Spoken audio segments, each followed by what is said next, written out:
In ancient India, in the small village of Kapilavastu, there lived a kind-hearted but poor farmer named Ananda. Ananda worked tirelessly on his small plot of land to provide for his family. Despite his hard work, he often struggled to make ends meet.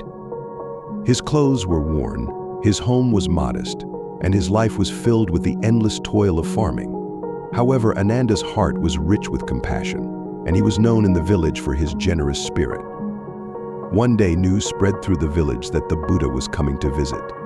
The villagers were filled with excitement and anticipation. They believed that the presence of the Enlightened One would bring blessings and prosperity to their lives. Ananda, too, was eager to see the Buddha and hear his teachings.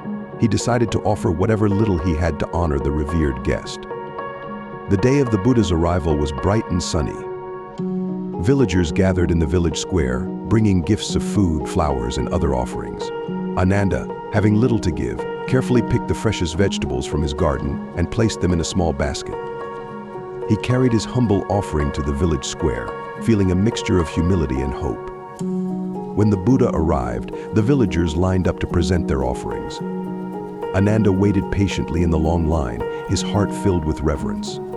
As he approached the Buddha, he bowed deeply and offered his basket of vegetables. The Buddha accepted Ananda's offering with a gentle smile.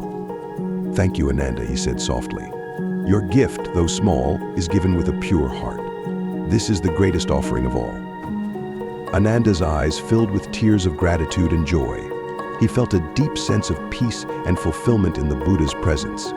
He stayed to listen to the Buddha's teachings, which spoke of compassion, mindfulness, and the path to true happiness. After the Buddha finished his teachings, he addressed the villagers.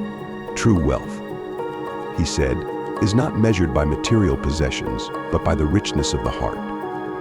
Ananda, though he has little, possesses great wealth because of his compassion and generosity.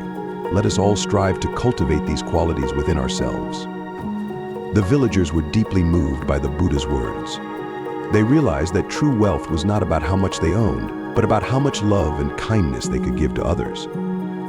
Inspired by Ananda's example, they began to help one another more, sharing their resources and supporting those in need. Ananda's life began to change as well. His neighbors, touched by his generosity, started to help him with his farming.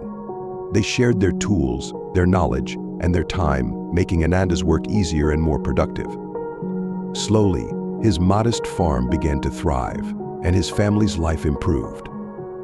But more importantly, Ananda found a profound sense of joy and fulfillment in his heart.